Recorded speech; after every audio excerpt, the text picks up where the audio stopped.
Hey, everybody, we will get started here shortly. Just give a few minutes for everybody to get in here.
All right, let's get started. Let me get myself on the screen here. There we go. How's that? We'll go with that. All right, I can move this if it gets in the way of anything that we're doing. All right, welcome everybody. Thanks for joining. This is week 9, so only one more week left. This one and one more week left, and I think Corey will be doing the next one. So thanks for joining. Today we're going to be talking a little bit more about state management in OpenTofu and specifically how to manipulate the state because you're very likely to need to do that at some point. So my name's Chris.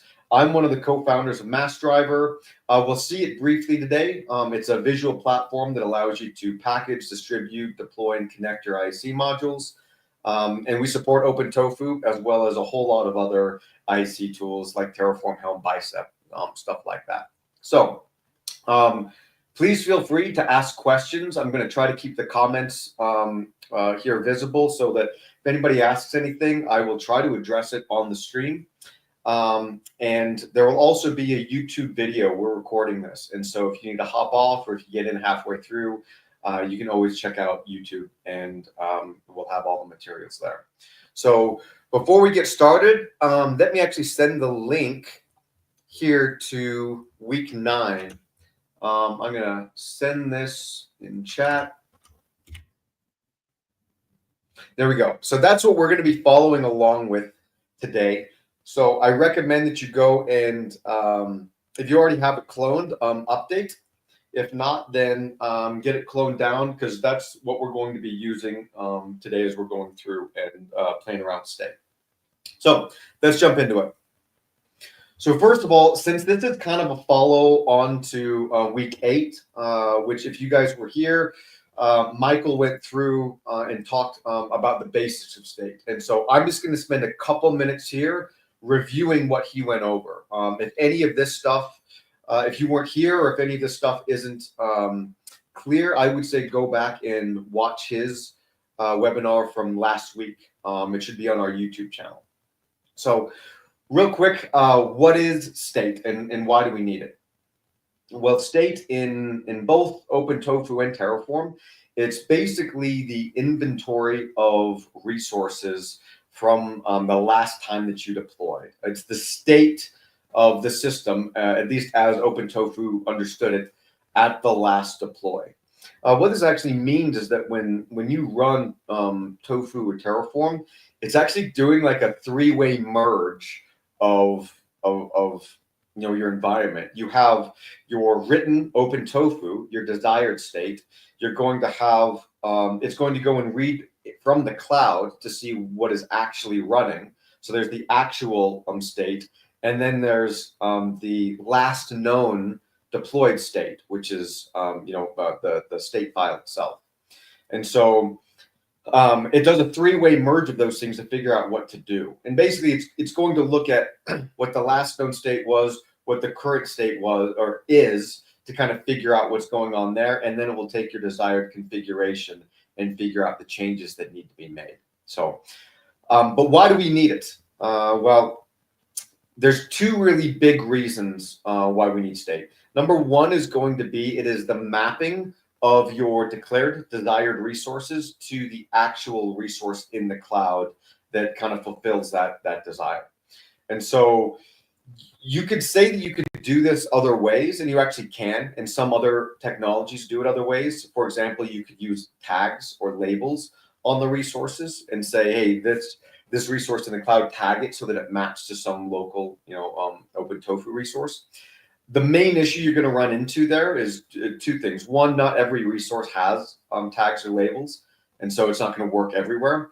And two, the tags and labels aren't immutable. They are mutable. And so if you delete it or if you change it, suddenly you've inadvertently completely messed up the way that OpenTofu would track it. And so that's why the tags and labels really isn't sufficient. But there's one other actually even bigger reason why state is very important. And that is because if you want to delete resources, if you remove something from your desired configuration, you need to know that it existed previously to know that it's now gone. And that's really what state does for you, is it says, hey, there were 3 instances the last time we deployed. The current configuration says you want 2 instances, so I must need to remove one of them. And by the way, this is, if you guys don't listen to the Platform Engineering podcast, I highly recommend you do. It is hosted by Corey O'Daniel, our CEO. And he actually spoke with Mitchell Hashimoto a month or 2 ago. And it was a great conversation, but the state file actually came up. And Mitchell talked about this exact issue. It was that when he was originally trying to get people to, if you don't know, Mitchell Hashimoto is the founder of HashiCorp and creator of Terraform. And when he was originally trying to get companies to adopt it and use it, he talks about, there was a meeting he was in where he was pitching it, and one of the people asked, like, can you delete things? Because that really wasn't available in any other tool at the time. If you remove things from your config, will it delete them? And the only real way you can do that is the state file. So those are the two big whys, is you need to be able to map resources, cloud resources to declared resources, and you need to be able to delete things when they're removed from the configuration. Other IAC tools do this now, by the way. For example, Helm. Helm does it with a secret. If you install a Helm package, it creates a secret that has the previous config, and that way it can actually figure out if it needs to remove, config maps or things like that. So it's not unique to OpenTofu or Terraform. But you're kind of burdened with the management of the state file a bit more in Tofu and Open Terraform. So, and along the lines of management, how do you store it? Again, Michael already talked about this, but the brief overview is store it securely. You're going to probably want to encrypt it because it does have sensitive information in it. If you create any secrets or passwords, all of those are going to be in the state file, so you do need to protect it. You likely want it to be remote, somewhere that multiple people can access. If you have multiple people that can deploy, they both need to be able to access the state file. It really gets a bit dangerous if you store it locally, even if you're storing it in Git. Because if 2 people make changes independently, then you have, it's called, diverging lineages. And that is actually pretty hard to rectify.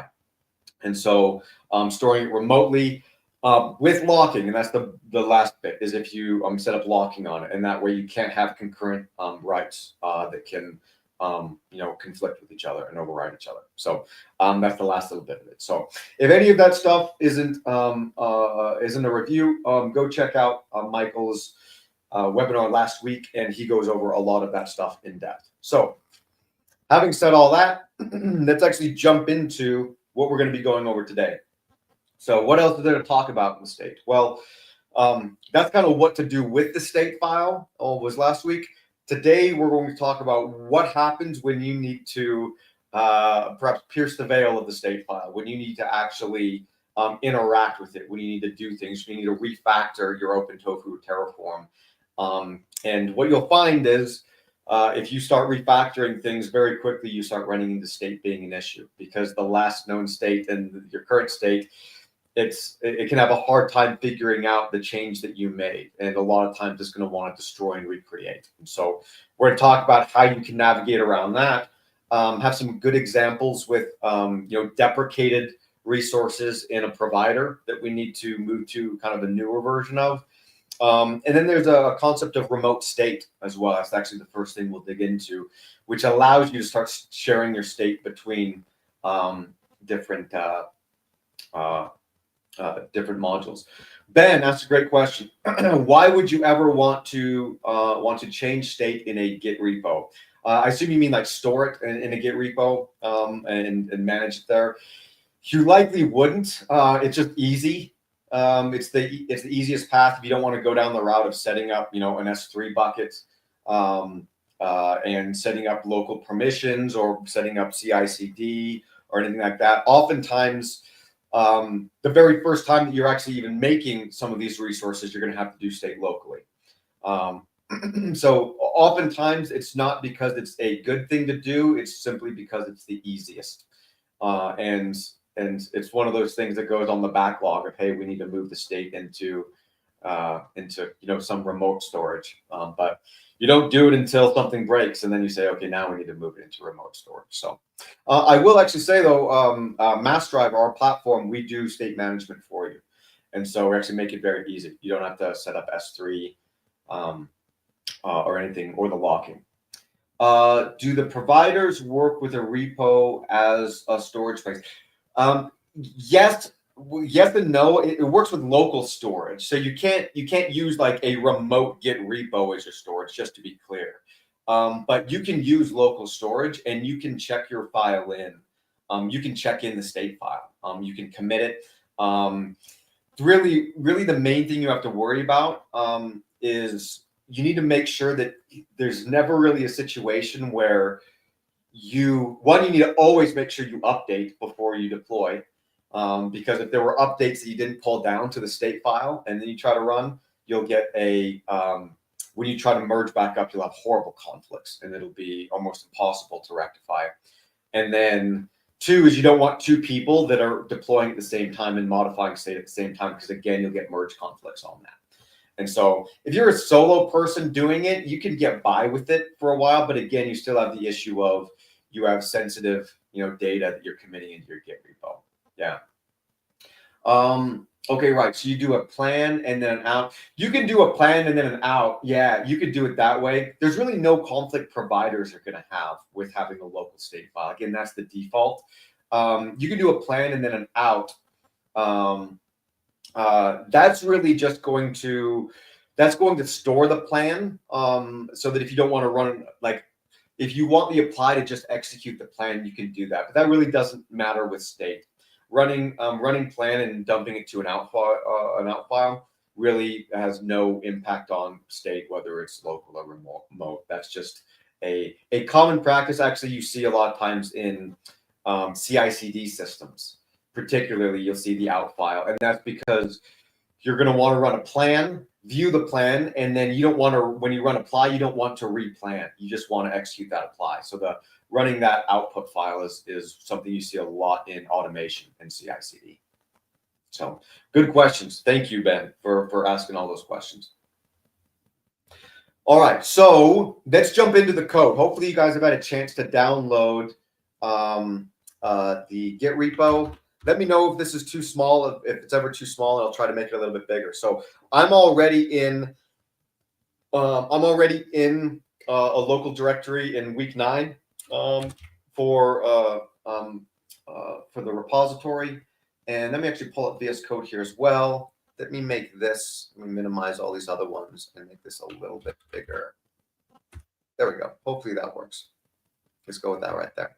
Okay, so the first thing that we're going to need to do Before I kind of talk through it, let's kick off a deploy because it's going to take about 3 to 5 minutes to get our database up. So let's CD into code, and then let's do the AWS DB instance, and let's run a tofu init so that we'll download the providers and get everything set up.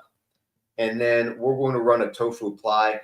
And while that's running, I'll kind of go over the code and how things are set up for this example. So let's do tofu apply.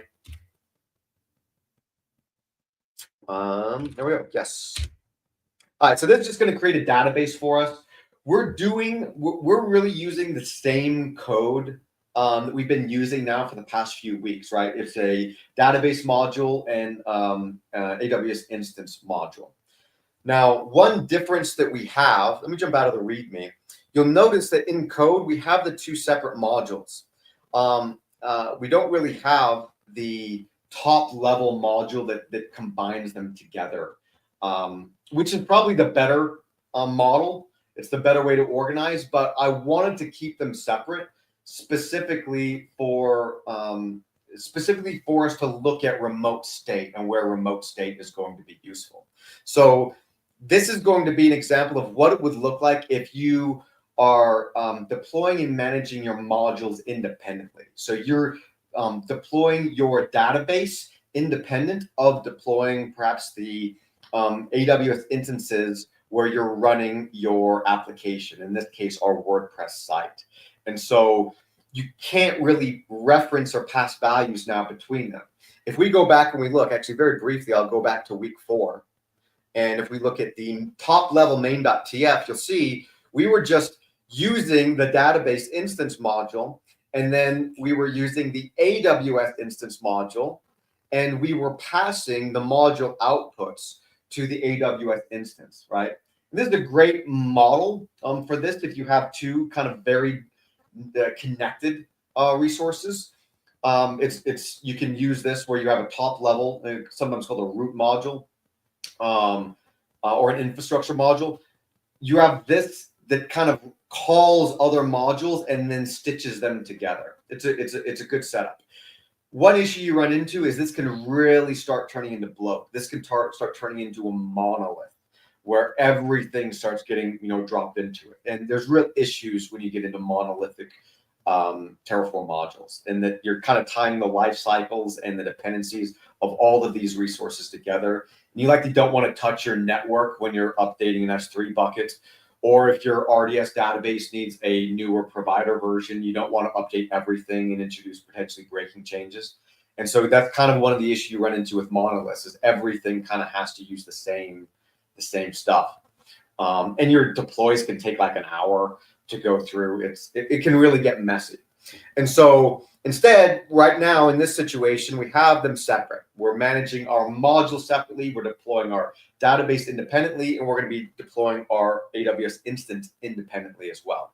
However, this is going to introduce issues, and we'll get into those issues very briefly.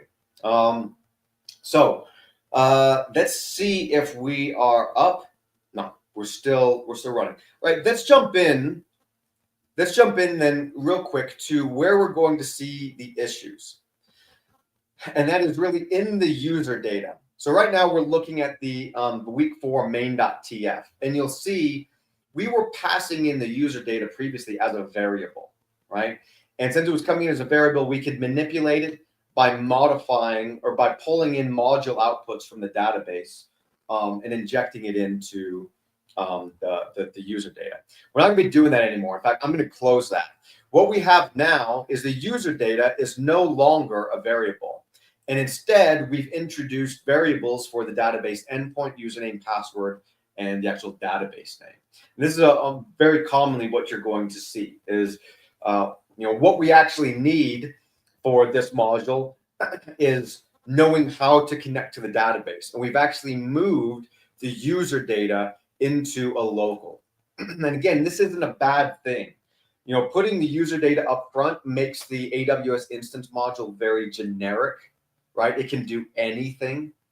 By moving the user data into this local and kind of hard coding it to what we see here, we're making it much more there's more expertise built in. We've kind of converted this from being just a generic AWS instance module to being more of a WordPress instance module, if that makes sense. And so this is fine. We would likely want to rename it from AWS instance to WordPress instance, but that's a side note. So we move this in. We're going to need these variables, right, in order to deploy this.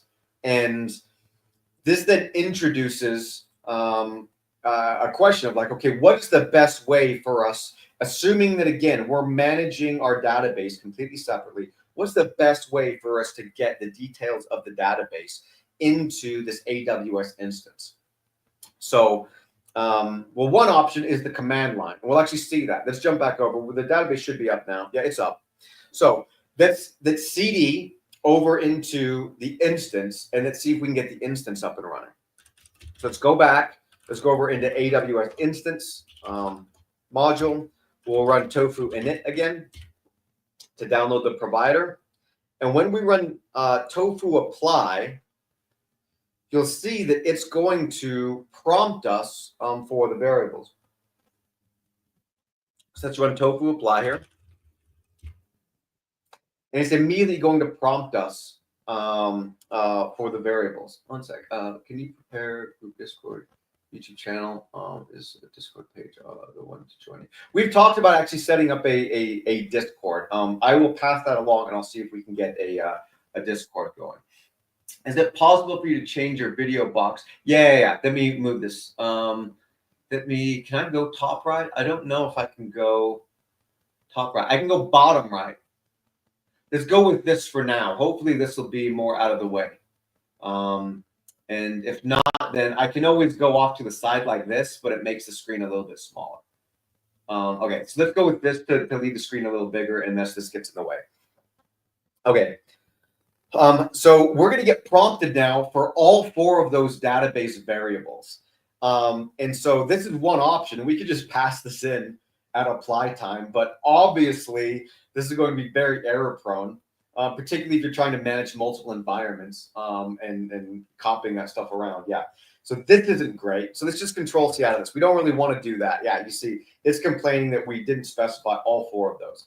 So passing them in, at runtime, not great. We could set them at the command line. There actually is, I think, a --var when you're running tofu apply. So we could pass it in that way. But again, that's still very error prone.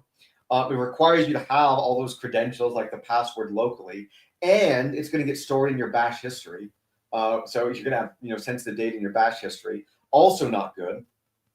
You could create a tf-vars file. If you guys aren't familiar with tf-vars, you can create basically a key value file. You can also do it in JSON form. But you can create a key value file that stores it, all of the variables. That's probably the best of those 3 options, is having a tf-vars file. The issue you're going to run into there is you probably want to store that tf-vars file alongside the module, which means you're likely going to be checking it into Git, which means, again, you're going to be checking, particularly database password, you're going to be checking your password into Git, which, again, you don't really want to do. And there's other options. You can encrypt the file, all this sort of stuff. However, let's just say there's an easier way. There's an easier way, particularly since the thing that we need, the database, is also managed with OpenTofu, and it's outputting the resources that we need. So if we jump over and we look at the outputs in the database instance, it has everything we need. It's got the endpoint, username, password, and DB name. It's got all 4 values. So OpenTofu, they allow you to use to reference this state file and pull values, specifically outputs from the state value. So it's actually implemented so we can see what it looks like, and then let's talk about the benefits and drawbacks of it. So first thing is right below this data AWS AMI. So like right around line 30, you can put it wherever you want. This is where I'm going to put it. We're going to create a new Terraform remote state data source. So let's do data Terraform. No, that's not what I wanted. Terraform remote state. We're just going to call it DB. since it's the, we're doing the referencing the DB instance. Goodness. Copilot is really trying to take over here, isn't it? Okay. So you can reference a remote backend. That's what it's trying to do here. It's very eager. It wants to use a S3 backend, but we're just doing local state right now. Like you can actually see the state files right here. So you can also use local state. So we're going to do backend equals local. If you were storing it in S3, you would just set up S3 to in a similar fashion here. Then you have to set the config, and here it's going to be just the path. And the path is that right? Did it get it exactly right? I think it did. Up one directory, the AWS DB instance directory, and then terraform.tf state. There you go. So we just have to, if it's a local backend, we see to give it the path to where the file is. So what this is going to do is it's going to go read that state file, and now you can reference only the outputs. So you can't dig and get and pull out, like the database version or something like that from it. You can only reference values that are output. So that's also then all of these variables, instead of taking these things in as variables, let's just use the values that come in from the remote state. So instead of this DB host being a variable, we'll do data.terraform remote state, .db, .outputs, I believe it's just endpoint is what it is. Let's double check. Yeah, it's just endpoint. Endpoint, and then we're going to do the same thing for all these others. So this is going to become data.terraform remote state.db, .outputs, I think it was username. Again, let's double check its username. Yep, and then password and db underscore name. All right, let's do the same thing to password. Data.terraform remote state.db, .outputs, .password, and then for the DB name, we'll do data.terraform remote state.db.outputs .db name. Okay, let's save it. So we're no longer using those variables. And since we don't want to be prompted for them, let's also jump into the variables.tf. And you either delete these or comment them out. I'm just going to comment them out so that it's clear that we're no longer using them. Right? So just like that. So we should now be pulling the remote state and getting the values from there. So let's give this a try now. Let's try running tofu apply again, and hopefully it doesn't prompt us and it just works.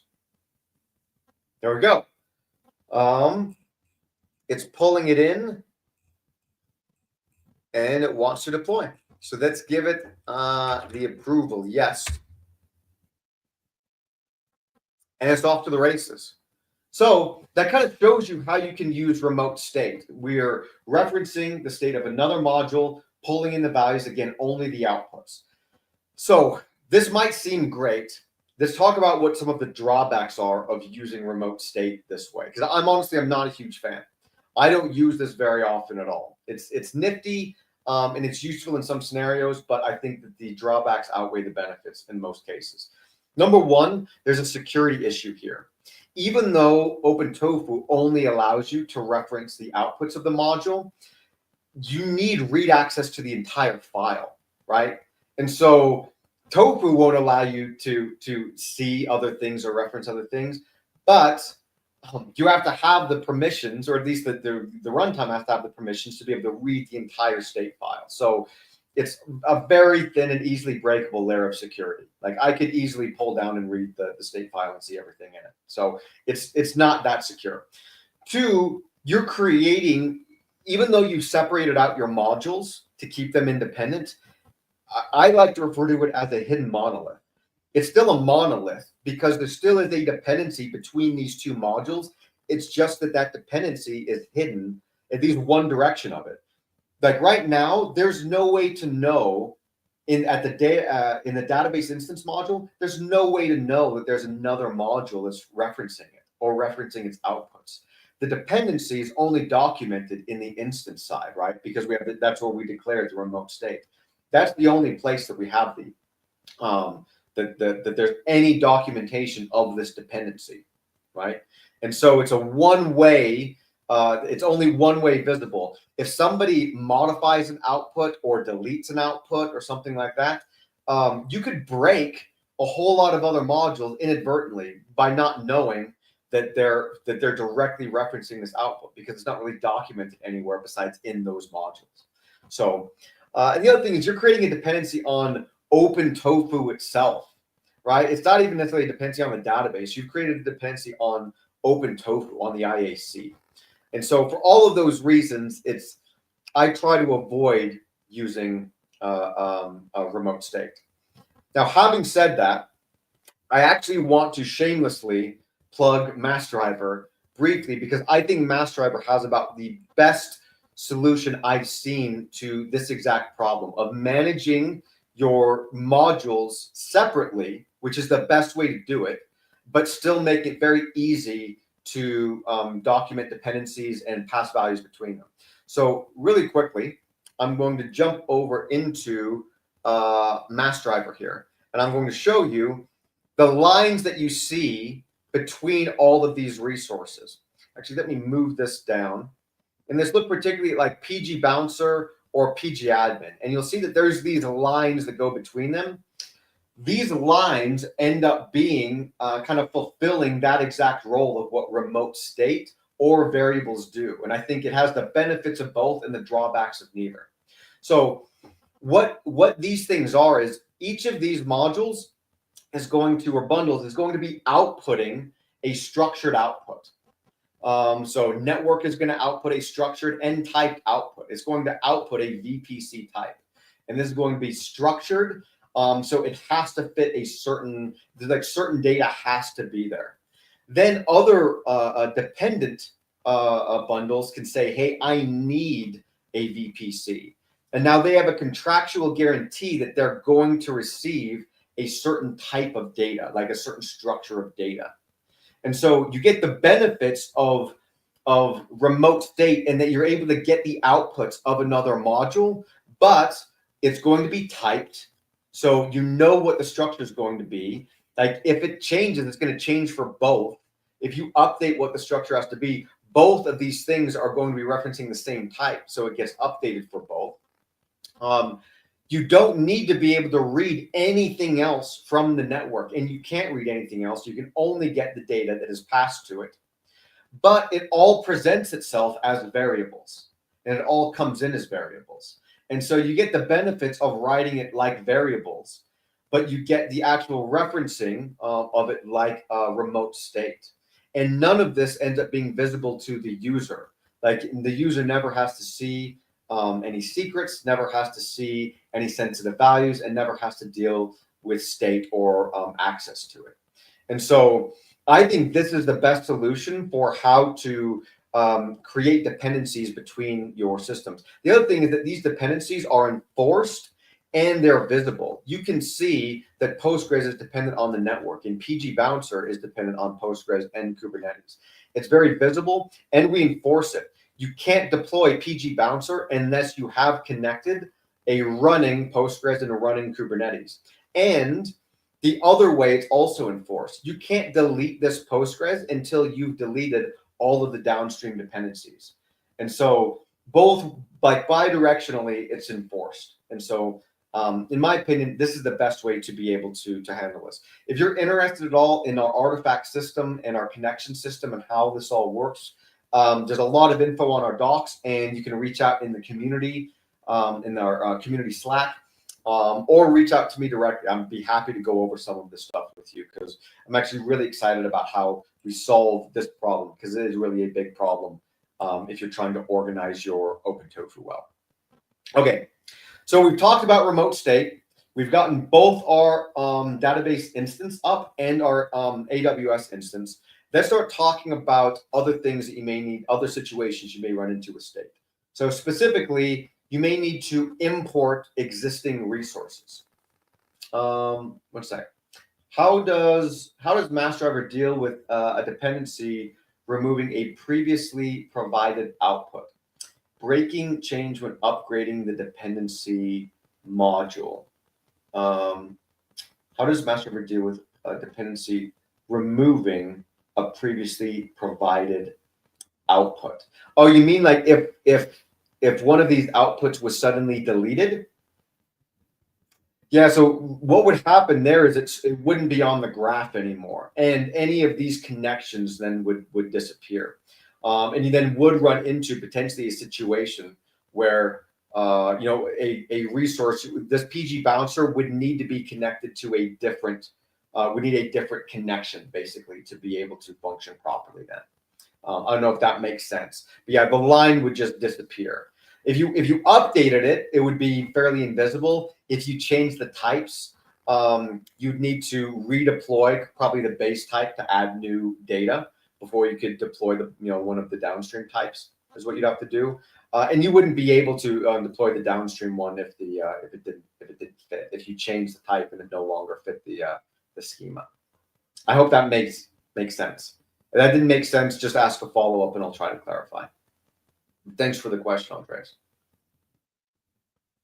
Oh, here. Like if the next version of AWS DB instance no longer has the username or password. Yeah.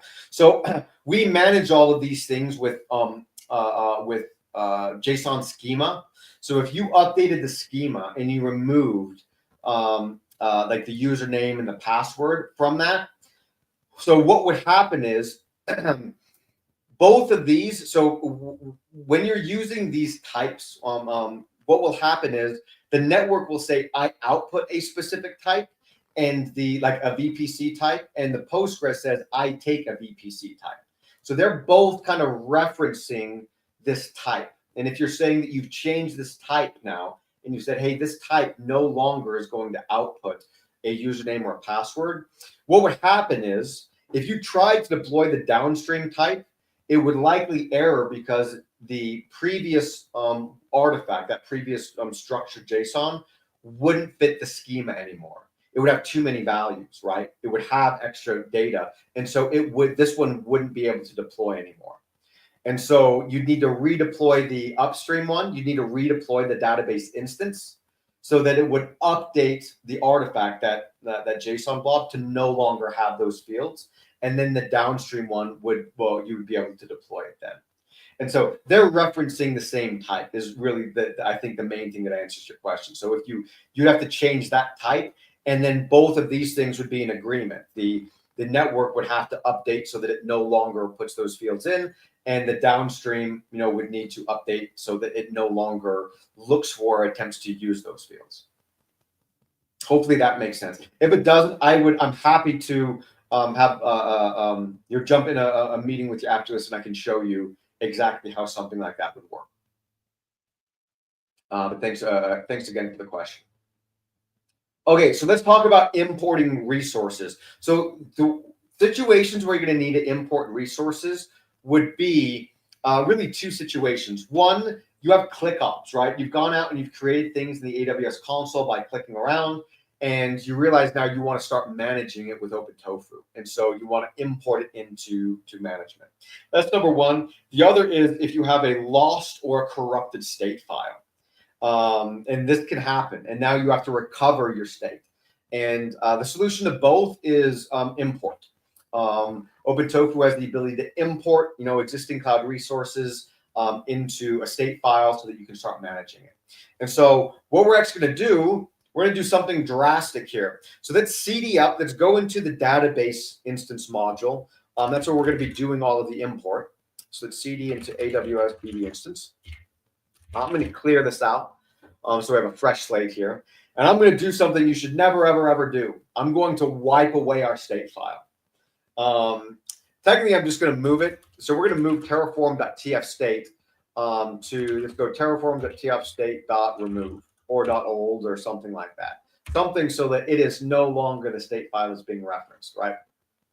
So if I do a tofu plan here, you'll see it's going to want to create everything. But everything's already created. It already exists out in the cloud. And so we don't want to reapply this. Even if we attempted to reapply this, we would just get collisions on every single resource. If we jumped over into the instance, it's also now broken because the state file's gone, right? So it's not going to be able to, we can't do anything until we fix this issue. And so there's a few ways that you can import. You can import with the command line, which is where we're going to start. And then you can also use declarative blocks, an import block, which they added not that long ago. I think in 1.5, they added the import block, and we'll use that with some of the others. So let's first look at using the command line. So the first thing that we're going to attempt to import, let's jump and look at the code. When you're importing, you want to already have the resources declared, right? We already have the actual OpenTofu here. We just want to import the remote resources into one of these local resources. And so let's start with the security group, specifically security group named this. And so we need to go and get that actual security group. So we can pull this from the Cloud Console technically, but we actually have, I believe we output the security group ID when we ran earlier. Oh no, but I lost it because I did the, since I did a clear, we lost it in the console. No worries, we will press on anyway. So if we do tofu import, now we need to tell it the resource we want to import into, which is going to be AWS security group, and the name of it was this. And now what do we put here?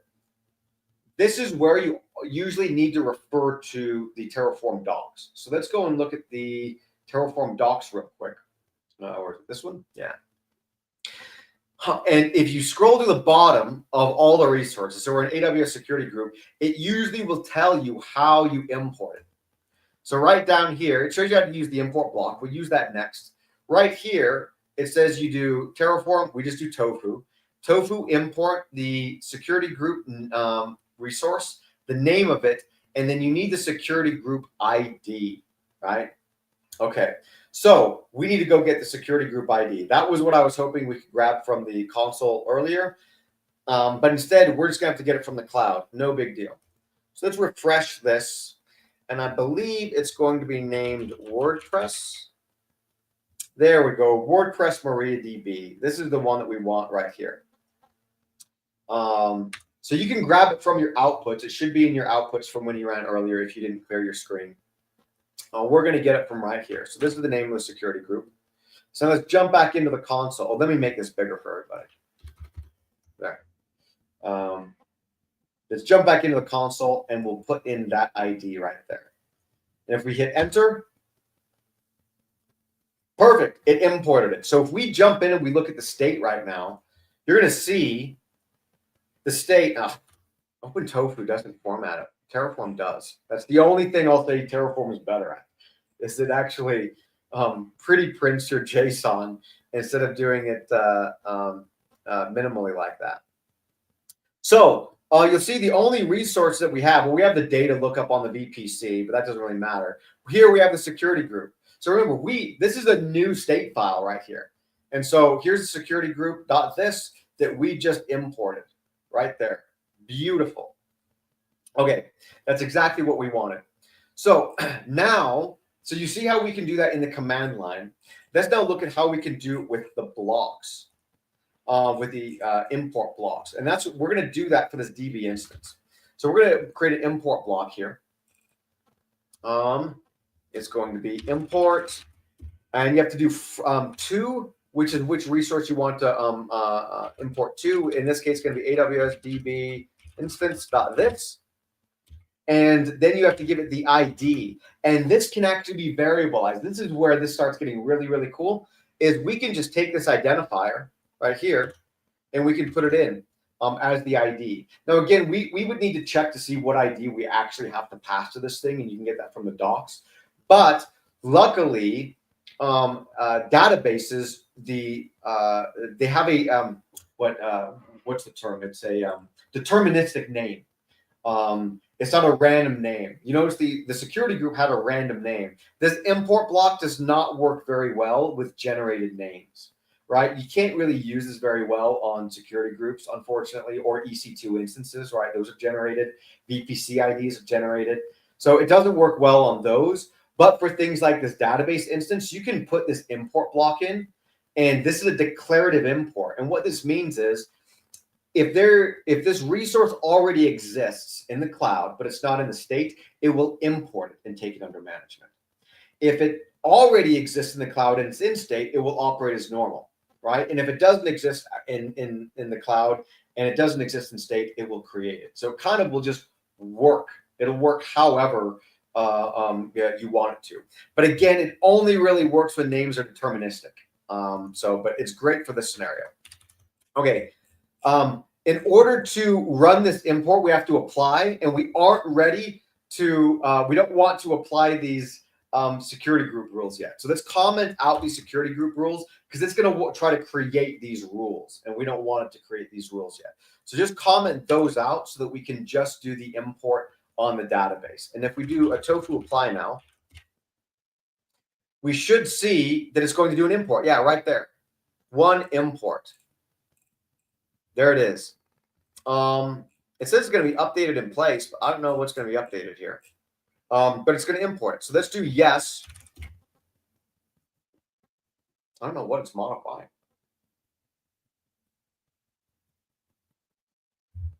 Very strange. Maybe it's because of the password. Maybe it's attempting to change the password, but it should be the same password.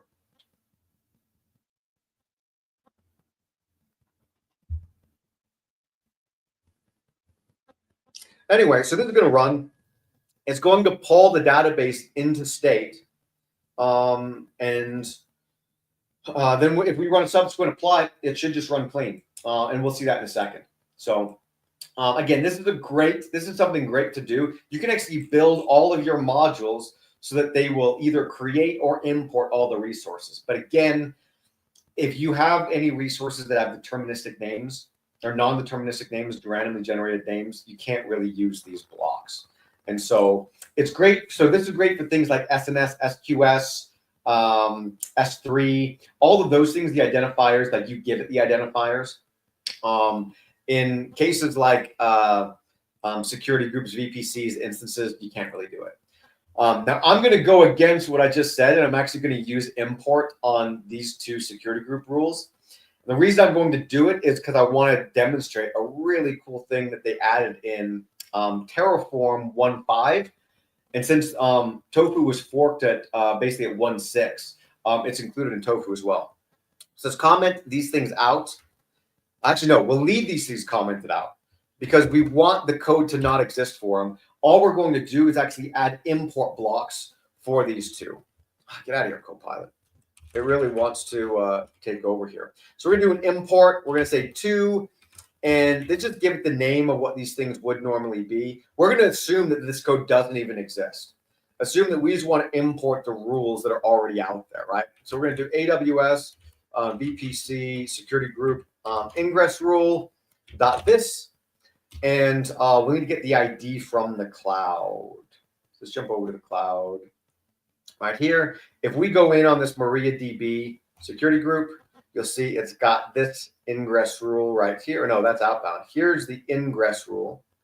And so let's copy this ID and let's go back into Tofu. So this is where you can see where like normally you wouldn't do it this way. You would be hard coding and putting import blocks with generated names.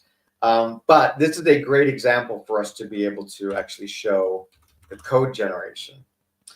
This one's going to be the egress rule. And oh, this isn't .this, by the way. This is VPC. And this one is .all. Glad I caught that. And this security group rule is going to be the outbound one. So let's jump back over to console. Let's look at the outbound rule. It's this one right here. We'll grab this ID. And back into the code. We're going to put it here. Okay. Let's save. And let's go back over now into the console. There, it imported it just fine. We would see it in state. We're kind of running short on time, so I'm going to try to move through this. If we do a tofu plan, and now there's an extra flag that you can give it, which is generate config out.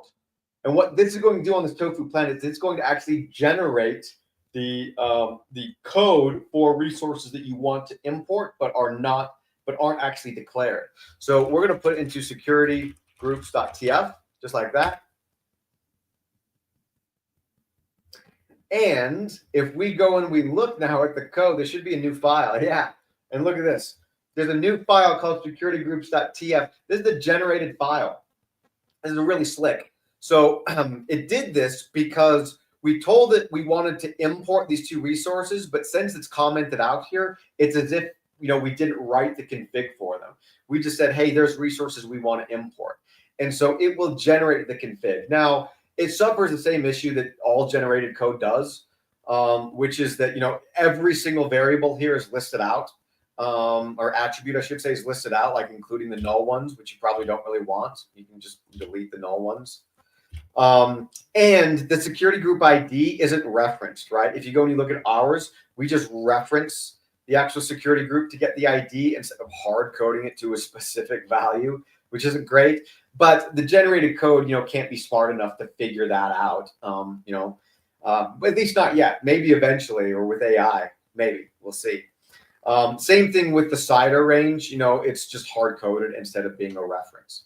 So, but if we pull this over to the side and we compare, it's actually pretty slick how it was able to generate the code for both of these things. So, if you're in a situation where you need to go and actually generate, take a lot of stuff from the cloud and put it into OpenTofu, you can use this declarative import to generate a lot of the code and then just do minimal cleanup on it to get it looking good. So in this case, we're not going to use this code just because our written code is better since we're using references, instead of using hard-coded values. So I'm just going to delete this file.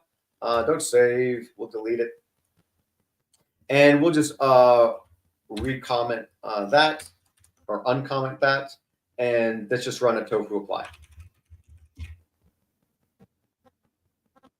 Yes. And it imported both of those things. So if we now go and we look at the actual state file, we should be able to see all of those resources in it now. There's the data on the VPC. There's the security group. Oh, I need to refresh this file, don't I? I was going to say, I don't see everything in here. Let's format it, and we should see everything in here. There's the ingress rule. There's the egress rule. There's the security group, and there's the database. So we've fully recovered this state file now. So crisis averted. You can now delete these declarative imports, particularly these security group rules ones, because you don't really want hard-coded IDs. But you could leave this one in, and it'll just automatically import the database if it's there. So there's import. We've talked all about imports. Now let's get into some other scenarios that you're going to run into, which is doing renames or moves of state. And so for that, we're actually going to jump back over into the instance module to see some of the stuff that we can do there. So let's go up one directory over to the AWS instance. Okay, it's clear. Again, I may regret that. We'll find out. We'll find out if I'm going to regret that. Okay, so let's say if we go and we look at the code, let's come up with a kind of a scenario, a background for why we're going to want to change some things. So let's say that we don't really like the name this everywhere. It's a bit ambiguous, and we want more descriptive names. The problem is if we change a name, we're changing like the address of it in state. And so here's a great example. This AWS instance, this module is now kind of hard-coded, particularly with the user data. This is kind of hard-coded towards being a WordPress server instance, right? And so let's say instead of calling the AWS instance this, we want to call this web server now, because this instance is the web server. Or let's even say that we're spinning up two different instance types, and one's the web server and one's a different one. And suddenly this moniker isn't a great moniker for it. So if we change web server, this name to web server like this, if we go and we run a tofu apply, actually just do just a tofu plan on this, you're going to see, oh, it's because the name changed in the outputs as well. Over here in the outputs, they're still using this as the instance name, right? And so let's actually change these over to web server as well. Because that's the new name of it. If we attempt to run a tofu plan, it's going to want to delete the old instance and bring up a new one. See, it's one to add, one to destroy. It wants to create, this web server one and destroy the old one, which is not what we want. Like all we did was rename something in OpenTofu. We don't want to take downtime for doing it. And so this is where we want to move. We need to tell OpenTofu that this isn't a delete and create. This is just changing the name of the resource. And so luckily, you can do this just using the command line. So you can do tofu state, and the command is mv move, and you give it the old name, and then you give it the new name. And so it's going to be AWS instance .this. Now we have to put index 0 on it because there was a count on it. And we're going to rename this to AWS instance .web server. With index 0. So let's run that. There you go. And it moves. So now if we run a tofu apply or a tofu plan, you'll see it should be clean. It's going to want to do this goofy user update change. I don't know why it keeps wanting to do this. But most importantly, it doesn't want to add and destroy the instance. It now understands we just renamed the instance, right? This tofu state move, it works with everything, right? And so a great example is, let's say that we no longer want this to be conditional, right? The reason that it's index 0 is because, you could make it conditional here, but now here we have a count. We want to do 2 or 3 of them like that. But let's say that we decide, you know what? We only ever need 1. We don't want to use a count on this anymore. Let's just get rid of the count. So if we comment that out, we will have to go over to the outputs as well, and we're going to have to get rid of the indexing because it's not going to be indexed anymore, like that. Now, if we run a tofu apply or plan, luckily, tofu is now smart enough, and it didn't used to be, or at least Terraform didn't used to be, smart enough to realize that going from an index to a non-index is just a move, right? You can see it wants to move it. But if we want to be explicit and we're trying to actually deal with state, we don't want to hand this off to Tofu to do it. Let's actually run the move ourselves so that it doesn't want to move the resource anymore. It just wants to update it. So in this case, it's going to be a tofu state move. It's the same thing we did last time. It's going to be AWS instance .web server. Index 0 is just going to go to AWS instance .web server. No index on it at all. Now, if we run a tofu plan, it's going to look exactly the same, except the moved is going to be gone, right? See, it's not going to attempt to move it anymore. And so this tofu move is going to be kind of your bread and butter for any refactoring that you're going to need to do in your tofu configurations. This works to rename resources like we did. It works to add or remove counts or even loops. If you're doing a for each loop, you can rename the indexes, you can reorder the indexes, you can remove indexes, you can add indexes on. Like oftentimes you need to go, maybe the first time you wrote a module, you just always made a resource, and now you realize the resource should be conditional. You need to add the conditional on. You need to basically add the index on. You can do that with a move. You can also move resources into or out of modules, right? If you kind of had just a one root module and you realize, I need to break this out into smaller modules and just call them, you can move resources into a module doing the same thing. So this is kind of the bread and butter for refactoring, Terraform state move. And you can see it's very easy to use. So the last thing for us to go over, I know we're really bumping up on time here. Hopefully you guys can stick with me another 5 minutes or so. So the last situation is actually a very relevant one, a very relevant situation. If we look at the code, you'll see in the AWS instance, if you scroll all the way to the bottom, we have these two resources, the AWS security group rule. You'll notice that this is the VPC security group ingress rule and egress rule. We're using the, come to find out, older version of this resource. If we go and we look at the Terraform docs around security groups, and specifically if we look at our security group rules, I think they have a link to it up top. AWS security group rule. They only even mention the ingress rules. Let's see, AWS security group rule. There it is. So we're using this resource right here. Let me make this bigger. These are the resources that we're using. You'll notice there's a big warning right here. You should not use this resource in conjunction. Well, this is to say don't use it with these other ones, but it says right here that you should use the new AWS VPC security group egress rule and ingress rule resources instead. And so it's basically saying, hey, don't use this deprecated one anymore. Go and use this new one. However, unfortunately, we're in a situation where we already used the old one. So how can we move to this newer version of the resource without deleting and recreating a rule in a security group, which will very, very likely incur some interruption of service, right? So this is also a scenario you run into. For example, when AWS updated its provider from 3 to 4, they completely refactored S3 buckets, right? S3 buckets used to be this one huge resource with all of the configuration in it. And instead, they broke out all of that sub-configuration into separate resources.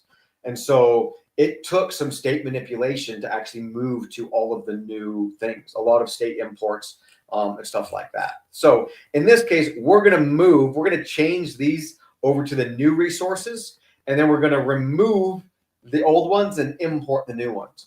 So let's get after it. So let's just, we're going to copy paste these two real quick so that we keep the configuration, but let's just comment out the top ones, right? So we have the configuration here, the old ones, in case something goes wrong. And we're going to change these to AWS. The top one's going to be a VPC security group ingress rule. And the bottom one's going to be an AWS VPC security group egress rule. Just like that. We can also get rid of egress and ingress in the resource names because that's already in the actual resource type. And then we don't need to specify the type anymore. Again, that comes from the actual resource itself. All right, so we can get rid of the type on it. The only other things that need to change is the protocol needs to go to IP_protocol. And suddenly, the errors start going away. If you're specifying -1 as the protocol, then you don't specify to or from ports. So we can get rid of that. And now the CIDR blocks turns to CIDR IPv4. I know all this because I reviewed all of this. If you go and you look at the docs, you'll see this is kind of what these resources look like. I don't have some magical intrinsic knowledge. I'm just giving you the cheat code for how we need to update these. And then this also is no longer a list. This is just a single string like that, a single CIDR block. Let's clean it up a little bit with formatting the document. There we go. So here we go. This is what the new resources should look like. So this is how OpenTofu recommends, or technically Terraform is recommending you use these resources.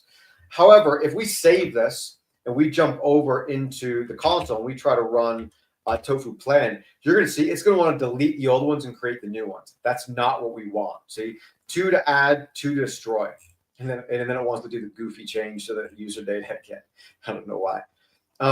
So it wants to delete the old ones and create the new ones. We could let it do this, but there will be an interruption of service, right? When we remove the HTTP ingress, anybody who's on the website is immediately going to get their connection severed. And since these two, there's no real dependency between them, you're likely going to have to run it twice because there's going to be collision trying to create the new ones before the old ones are deleted. So it would just be a mess. So let's avoid the mess. Let's remove these ones from the state file at all and say, hey, forget that you were even tracking these ones. And then let's import the resource into these new ones. Because realistically, nothing's changing in the cloud. That's the important thing to know here. Nothing has changed with the cloud configuration. All that's changed is we're using a different resource type to manage the same cloud resource. So we want to get rid of the record, the state file record of the old resource, and we want to import it into the new one. So let's do Terraform state rm. That's the command. Instead of move, it's rm. And then we're going to give it the actual addresses. So it's going to be AWS security group rule dot, was the HTTP ingress, I think, was one of them. Let's see if I guess right. HTTP ingress. Unsupported checkable. What is going on here? Error acquiring state lock.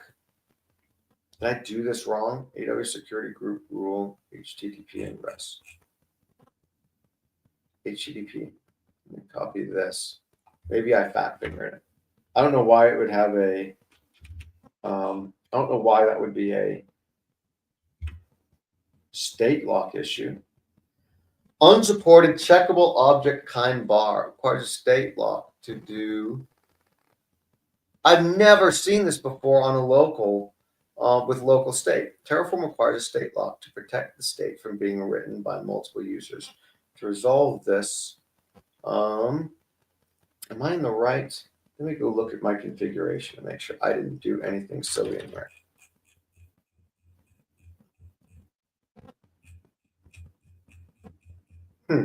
What's going on with this state? I wonder if me reorganizing it did something. Let me look at this. Version.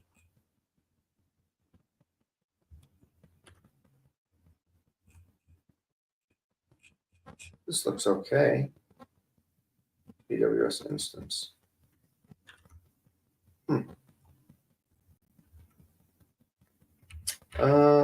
Food plan. There we go. I don't know what happened there. Suddenly it's working. I didn't even change anything. Tofu. Let me, oh, it was because I was trying to do the state remove. Let's see if this one. Gosh, I don't know what's going on here with this. Where is this state lock coming from? Resource actions. I did this just earlier this morning. I have no idea.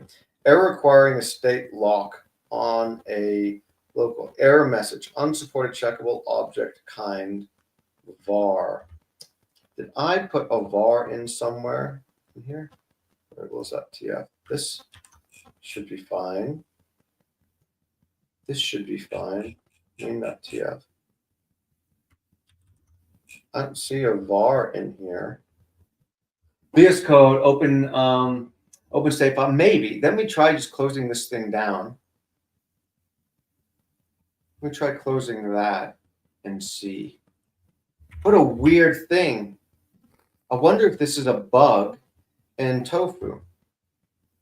Let me look real quick. We're gonna this webinar. Hey, we're going off the rails here. This is real heavy duty. Yeah, I guess you could just do a lock false. Let me do a quick search and let's see if we can figure out what is going on with that error. One sec. Let me make this a little smaller so that I can. I'm going to pull this off screen real quick just so I can do a quick search and let's see if we can. Let's see. Error acquiring state lock local file, and then it was unsupported checkable object kind. Whatever the heck that means. Terraform issues. Yeah. Did anybody say what it is? It's a known issue and has been fixed in the latest patch release. It's a known issue. Okay. Well, we somehow managed to break things unintentionally. Let's just try doing it. So let's just try doing it with the lock equals false. I might need to move the lock equals false up earlier. To Terraform state. This dude here. Lock equals false. Unsupported checkable object kind var. I have no idea what this is. On object kind var. Then we look here and see if this thing says anything about how to. Do they say how to fix it? Is there any way to fix it?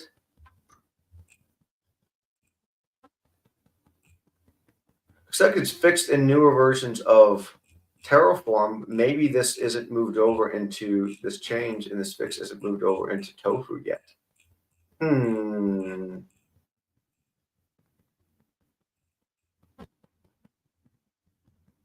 Let me try something to see if we can just get the state back to a decent state to be able to run this. So here's what I'm going to do real quick. I don't want to run this current configuration because, like I said, it's going to try to delete and recreate. So let's just try commenting out this new thing we're trying, and let's go back to this old thing, and let's see if we can just run an apply on this and get it to just run and maybe release a lock or something. Tofu apply. Let's try this. Let's go yes. So apply is working. Okay. Now let's try running that state remove. No. What in the world?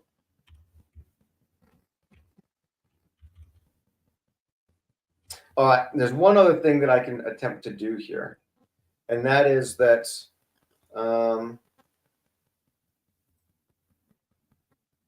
we have, I believe, it keeps, usually I believe in the Terraform, it used to keep, I believe, a lock file in here, but let's just delete all of this.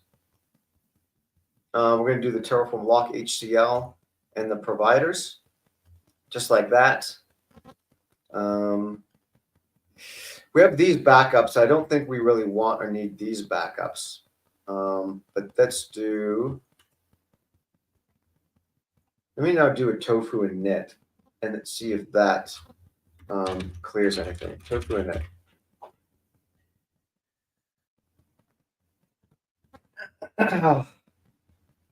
If this doesn't work, then we'll kind of go over what we were attempting to do. Huh? I don't know what this is. This is not, seems to be an issue. Oh, is it because I'm doing Terraform? Is that what's wrong? Tofu? Oh my goodness, if that's what it was. Oh my goodness. That would be why. That's what happens when you get mixed up between Terraform and Tofu. So if you do Tofu, state remove, suddenly it works.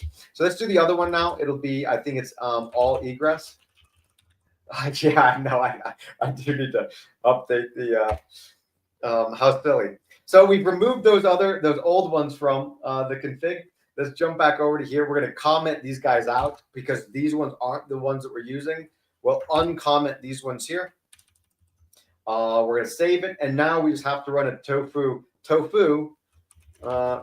import, and it's going to be on. Let's see, what was the name? It was. Copy this over.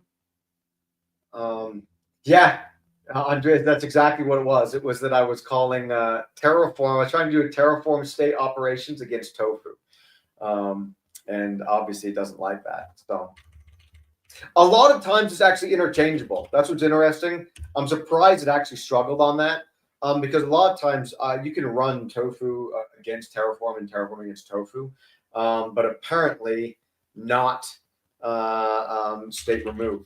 Okay, so we're going to import that, and I think if we scroll up here, we should be able to see the, when we were trying to delete it, we can get the ingress rule ID from right here. This is the easiest place to get it from. So the ingress one is this one right here, that ID, tofu import. Perfect, and now if we do the egress rule, let's delete that.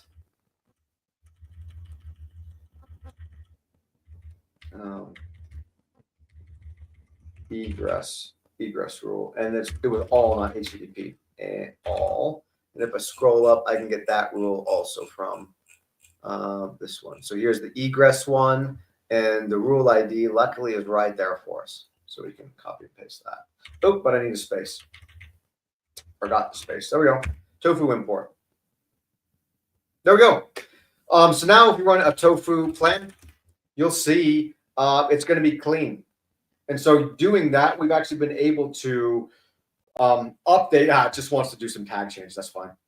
So we've been able to now basically migrate from an old deprecated resource to a new resource without any interruption, right? The cloud didn't change at all. All that changed was our local config. So that hopefully gives you guys a good overview, even seeing me attempt to debug a silly typo. You guys got to see what it looks like to manage state locally, refactoring it, removing resources, adding resources, recovering state, and even referencing state across modules. So let's jump back into the slides and wrap up here. Yeah, so that's what we did. We used remote state. That was the first thing we did as the data source to pull values across, disparate modules. And we saw how valuable it can be, but we also talked about the kind of the drawbacks of it and why you may not want to do it. We completely obliterated our state file, and then we completely recovered a module using Tofu import, both the command line and the import blocks. We renamed a resource in the AWS instance module. We renamed it and used move to update the address in the state file. We also got rid of the count on it, and we talked about how that can be used even with conditionals or with modules. And then we updated our module to use a newer resource that had been deprecated without any interruption, without deleting and recreating. And so this covers a lot of what you're, may end up having to do in manipulating your state. So that's all I've got for you. If you have any questions, please feel free to reach out to me. You can also join our community Slack. There's a whole channel dedicated to these OpenTofu webinars. You can ask questions in there. You can share any of the extra stuff that you've done or that you're working on. And if you're interested all in our platform, or if that talk about kind of the connections and artifacts was interesting to you at all in terms of how we manage the dependency between modules, please join our community Slack and reach out. You can also reach me there. Otherwise, we will see you next week. Corey will be leading the last webinar that we have. It'll be week 10. And there's some other webinars that are also going on. I believe there's one on Tuesday, a long one that we're doing on Tuesday. If you're interested in that, please go ahead and check that out. There, convention over configuration, right there. It's shared in the StreamYard chat. It's convention over configuration, building developer-friendly IAC with OpenTofu. I believe that's next Tuesday. So please check that out. It's in the blog. Or it's in the chat. You guys can view it there. So I will wrap it up. If there's any other questions, feel free to ask. But otherwise, I'm just going to be waiting here in the backstage. Thanks for joining. We'll see you next week.